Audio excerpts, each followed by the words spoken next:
The 1970s gave us some of the strangest Saturday morning villains ever animated.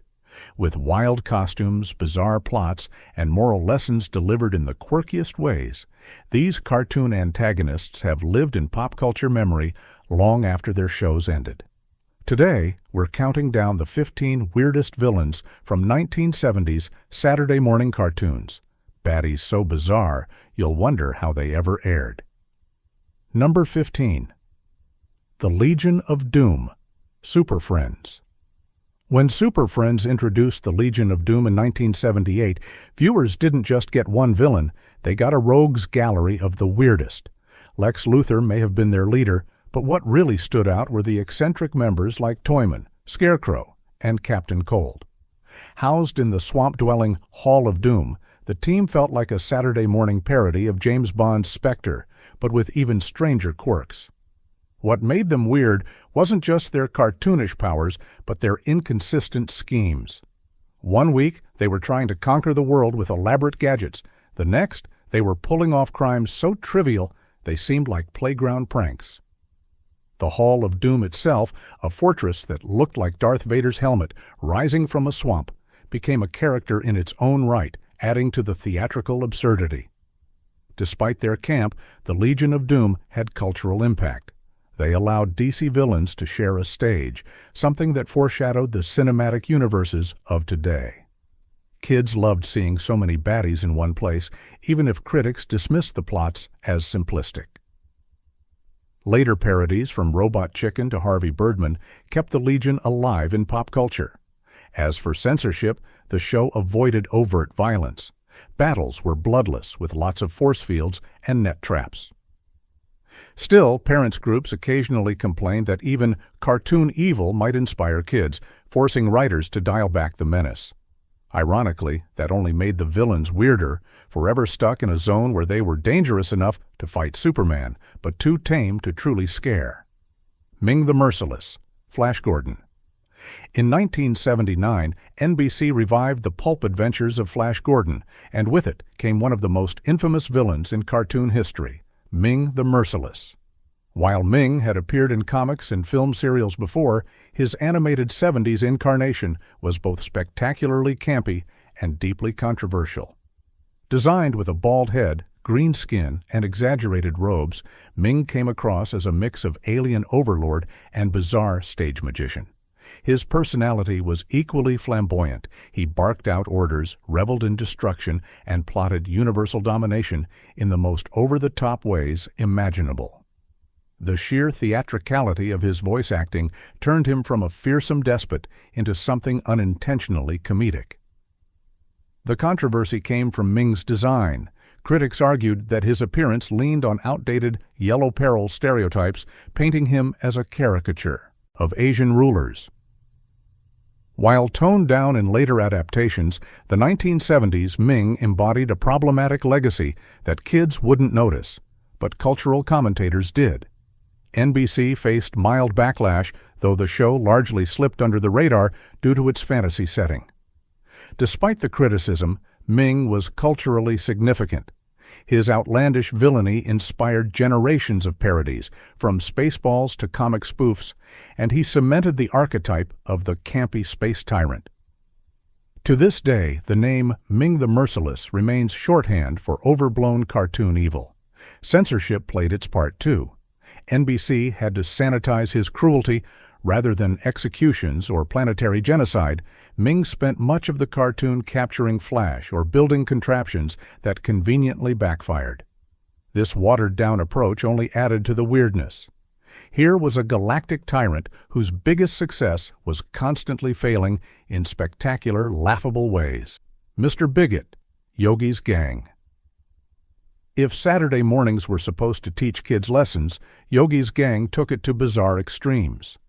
Airing in 1973, the show brought Yogi Bear and a crew of Hanna-Barbera icons together in a flying arc to battle weekly villains. Among them was one of the strangest, Mr. Bigot. Unlike most cartoon villains, Mr. Bigot didn't wield ray guns or giant robots. Instead, his power was personifying prejudice. Designed with exaggerated features and a sneering tone, he existed solely to showcase the ugliness of bigotry. His schemes were less about world domination and more about spewing intolerance, which Yogi and friends quickly exposed and defeated. What makes him weird is how blunt the show was.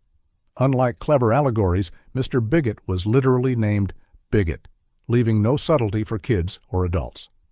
It was both commendable, Hanna-Barbera was tackling social issues, and unintentionally absurd.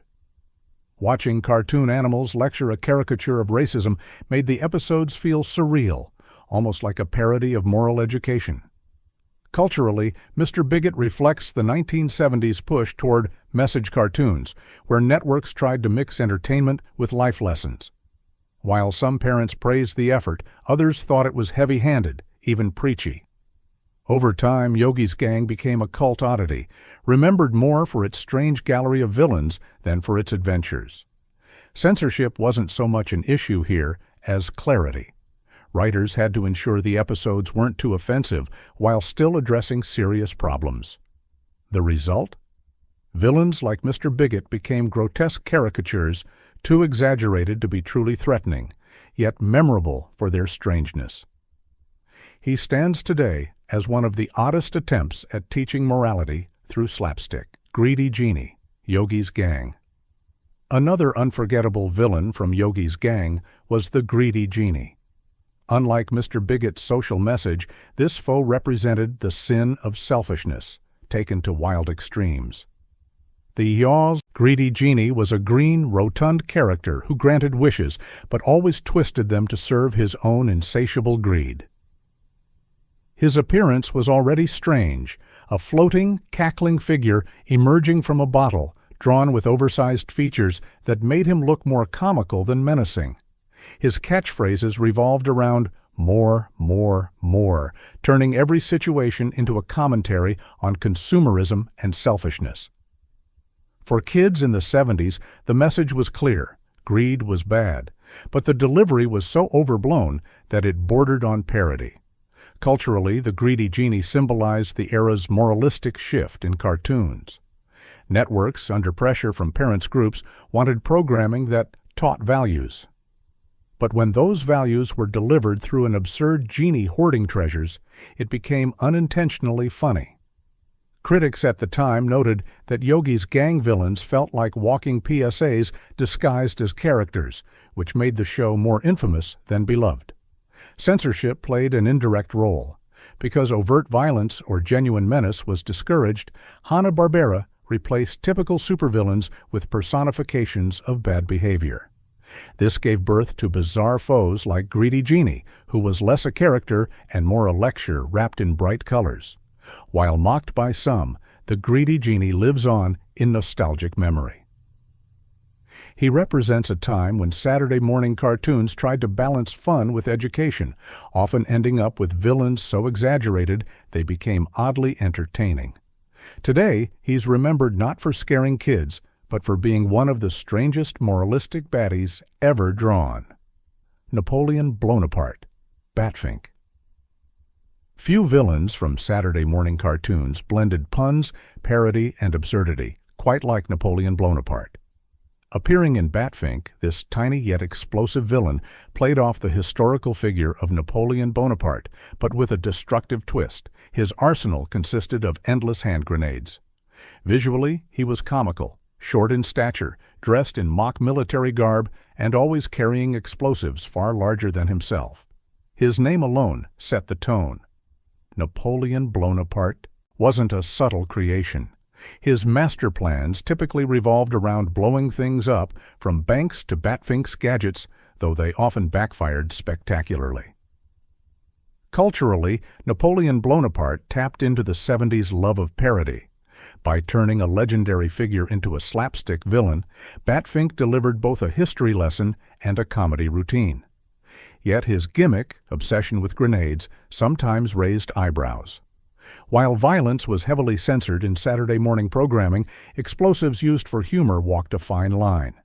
Censors handled it by making every grenade a gag. Explosions were drawn as harmless flashes, often leaving characters charred but otherwise fine. It was cartoon logic at its silliest, and while it avoided controversy, it also made Napoleon's menace laughably ineffective. Despite this, the character has lasting cultural impact. He's remembered today as a symbol of how bizarre and playful cartoons could be in the 70s, where even dangerous weapons could be turned into slapstick comedy. Napoleon Blownapart wasn't terrifying. He was a walking punchline, an example of how Saturday mornings were as much about silliness as they were about adventure. Paper Doll Man, The Impossibles. Among the strangest villains of The Impossibles was Paper Doll Man, a foe who could flatten himself to a paper-thin form, fold into origami shapes, or glide through the air as a paper airplane. At once clever and utterly ridiculous, Paper Doll Man became one of the decade's most memorable oddballs. His design was unsettling. A lanky figure who contorted into impossible shapes, slipping under doors or wrapping himself around victims. For kids in the 70s, he was both hilarious and nightmare-inducing. While superheroes faced aliens and robots, the Impossibles threw them against a villain made of paper, a concept so absurd that it stuck in viewers' minds long after the show ended. Culturally, Paper Doll Man reflected the experimental creativity of Hanna-Barbera during this era. Instead of relying solely on traditional supervillain archetypes, they embraced camp and parody. Paper Doll Man's gimmick, fighting heroes by folding into bizarre forms, parodied both pulp villains and the comic book obsession with strange powers. Censorship again shaped his portrayal. Though he tied up heroes or attempted kidnappings, his paper powers meant violence was abstracted into harmless antics. The worst he could do was fold himself into a giant envelope and mail away his victims. Critics saw him as silly rather than sinister, but kids remembered his gimmick fondly. Today, Paper Doll Man stands as a cult curiosity, resurfacing in nostalgic lists of forgotten villains. His absurdity makes him iconic, proving that even the simplest object, a sheet of paper, could inspire one of the weirdest Saturday morning villains of the 70s. Brother Goose, Batfink. In a decade full of parody, Batfink specialized in turning nursery rhymes into criminal plots. Enter Brother Goose, a villain whose crimes were themed entirely around nursery rhymes. From staging heists using Little Miss Muffet distractions to leaving taunting rhymes at crime scenes, Brother Goose embodied the campy, pun-filled spirit of 70s cartoons. Dressed like a twisted storyteller, Brother Goose was often accompanied by schemes that played out like warped bedtime stories. For example, he'd use golden eggs as bait or unleash mechanical sheep to confound Batfink. His rhyming dialogue added to the surreal humor, making him as much a parody of children's literature as a credible threat. Culturally, Brother Goose highlighted how cartoons mined childhood icons for comedic villains. By turning nursery rhymes into crimes, the show bridged the gap between the familiar and the absurd. While kids laughed at the references, adults often rolled their eyes, seeing him as evidence of cartoons losing narrative sense in favor of gimmicks. Censorship ensured his antics remained harmless. Though his traps looked dangerous, Batfink always escaped without harm. In some cases, producers softened darker nursery rhymes to avoid controversy, ensuring Brother Goose never crossed into nightmare territory. Still, Brother Goose lingers in nostalgia as a uniquely 70s villain, equal parts silly and strange, memorable for transforming childhood rhymes into criminal mischief. He wasn't scary, but he was undeniably weird, and that's why he earns his spot on this list. Goldie Unlocks, Batfink. If Brother Goose turned rhymes into crime, Goldie Unlocks turned fairy tales into larceny. This parody of Goldilocks, complete with a trio of criminal bears, was one of Batfink's most unusual villains. Instead of sneaking into cottages for porridge, Goldie Unlocks orchestrated elaborate thefts, using her fairy tale persona as a disguise for criminal schemes. Visually, she was a strange blend of innocence and menace. Drawn with exaggerated features, she looked like a twisted version of a storybook character. Her gang of bears carried out her crimes, creating a surreal spectacle where fairy tale imagery collided with superhero parody. Culturally, Goldie Unlocks represented the 70s fascination with parodying childhood classics.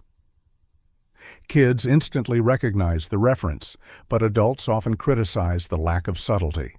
Still, her presence foreshadowed later animated parodies that would become staples of cartoons in the 80s and 90s. Censorship shaped her portrayal as well. While the bears wielded clubs and traps, no real harm was shown. Goldie Unlock's plans always failed, often in slapstick fashion. Yet the absurdity of a fairy tale crook trying to outwit a superhero bat cemented her reputation as one of the decade's weirdest baddies. Though not as famous as other cartoon villains, Goldie Unlocks is remembered as part of Batfink's gallery of parody-driven criminals. Her very existence, turning Goldilocks into a mob boss, illustrates just how bizarre Saturday morning cartoons could get in the 1970s. Professor Stretch, The Impossibles. Superheroes had elastic rivals long before Marvel's Mr. Fantastic or DC's Plastic Man became household names. In the 1970s, The Impossibles introduced viewers to Professor Stretch, a rubbery villain whose bizarre powers made him one of the strangest Saturday morning foes of the decade. Professor Stretch was capable of contorting his body into unnatural shapes, elongating limbs, and twisting himself around enemies in ways that were equal parts comical and creepy. Unlike most cartoon villains who relied on gadgets or henchmen, Stretch himself was the weapon. He used his rubbery body to squeeze heroes, block their attacks, or slip into places no ordinary criminal could reach. Culturally, Professor Stretch reflected the experimental creativity of Hanna-Barbera during this period. Cartoons were willing to take seemingly silly concepts and run with them, creating antagonists who were parodies as much as threats. His power set, while goofy, also tapped into a primal unease, something uncanny about a body bending in impossible ways. This made him strangely memorable for kids who grew up watching. Censorship, of course, dictated his limitations. While Stretch's powers could have been used to truly injure heroes, every encounter was softened into slapstick. He might wrap up the Impossibles like a human rubber band, but they always escaped unharmed.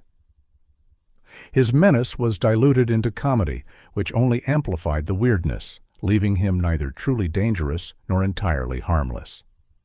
Today, Professor Stretch is remembered as one of those villains who perfectly captured the oddball creativity of 70s cartoons. He wasn't iconic like Lex Luthor or Ming the Merciless, but his sheer strangeness made him unforgettable. Hugo Agogo, Batfink. No list of weird Saturday morning villains would be complete without Hugo Agogo, the mad scientist from Batfink.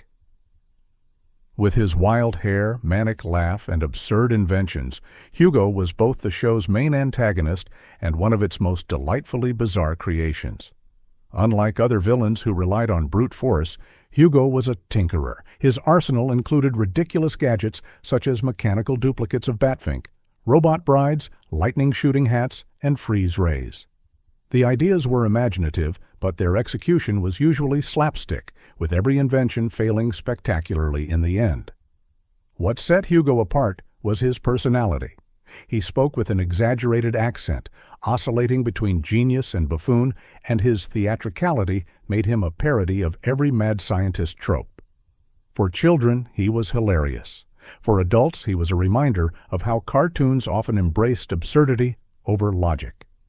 Culturally, Hugo Agogo became a cult favorite. He embodied the 1970s tendency to lampoon authority and science, turning the fear of technology into comedy. Fans often cite him as one of the earliest examples of a lovable loser villain, a bad guy whose failures are more entertaining than his plans. Censorship made him even stranger. His gadgets could have been terrifying, but producers ensured they only caused cartoon chaos, never real danger. This meant Hugo remained stuck in a loop of spectacular but bloodless failures, which paradoxically made him iconic. Even decades later, Hugo Agogo is fondly remembered as one of the most colorful and weird villains Saturday mornings ever produced. Sandman Sam, Batfink. Among Batfink's rogues gallery, few villains were as surreal as Sandman Sam, the criminal who put people to sleep with his slumber sand. His gimmick was simple but strangely eerie. Toss sand, and even Batfink's robotic sidekick would collapse into deep sleep. Visually, Sandman Sam looked like a cross between a magician and a bedtime storyteller, often carrying oversized sacks of sand as weapons. His crimes revolved around rendering entire towns unconscious to commit robberies, making him both laughable and creepy. The idea of a villain whose power was essentially bedtime dust was as unusual as it was memorable. Culturally, Sandman Sam reflects how cartoons borrowed from folklore and twisted it into crime themes. The Sandman, traditionally a gentle mythological figure who helped children sleep, was turned into a slapstick criminal, something that made the show both clever and bizarre. Kids recognized the bedtime reference, but parents sometimes criticized the odd message of associating a comforting figure with villainy. Censorship shaped him heavily. His sand attacks never had lasting effects. Victims always woke up quickly, unharmed. Any suggestion of real danger was erased, leaving Sandman Sam caught between menace and comedy. The result was an antagonist who was simultaneously goofy and oddly unsettling. Sandman Sam may not have been Batfink's most famous villain, but his strangeness guarantees him a place among the weirdest Saturday morning baddies of the 70s. He was proof that even something as innocent as bedtime dust could become a criminal weapon in the cartoon world. Stupid Man, Batfink. Parody was everywhere in 1970s cartoons, and few villains embodied it as blatantly as Stupid Man. A direct lampoon of Superman, Stupid Man was a bumbling, nonsensical supervillain whose crimes made no logical sense. Dressed in a crude version of Superman's costume, he was both a jab at superhero tropes and one of the strangest antagonists Batfink ever faced. His gimmick was his idiocy.